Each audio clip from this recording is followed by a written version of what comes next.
Welcome, Commissioners. Today I'd like to bring to your attention a potential fraud on an enormous scale happening in your county.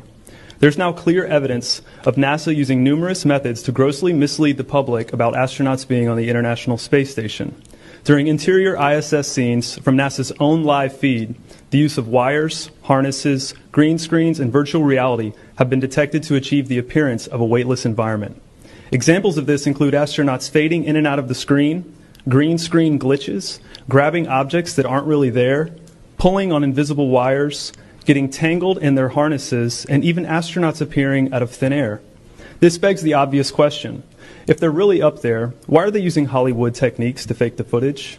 Now, unfortunately, I can't show you these clips in here today, but I will be sending them to you. Outside the International Space Station, during spacewalks, air bubbles have been recorded on numerous occasions.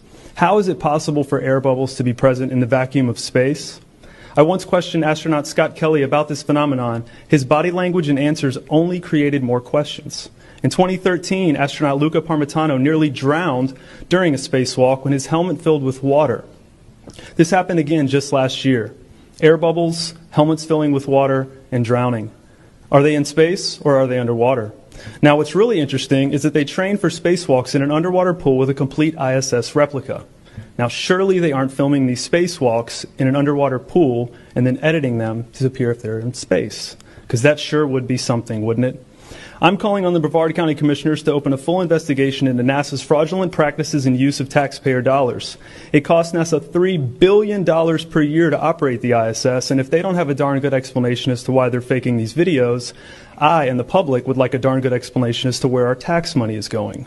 And if they are indeed faking the funk, it is our duty to expose and eliminate this fraudulent and astronomically wasteful ISS program. And look, I know what you're all thinking. The NASA is part of the federal government, and you're just county commissioners. Even if what I'm saying is true, what can you do? But let me remind you, not only is this happening in your county, as public officials, you have the platform and the ability to make a statement or hold a press conference, alerting the public, state, and federal authorities to investigate further. You have the power to start the conversation. Video evidence of everything I described today will be emailed to you all, and I truly hope we can get to the bottom of this. I look forward to the day that $3 billion annual budget is put towards our veterans, our homeless, maybe some of that mental health stuff the young lady just spoke about, and the revitalization of Brevard County.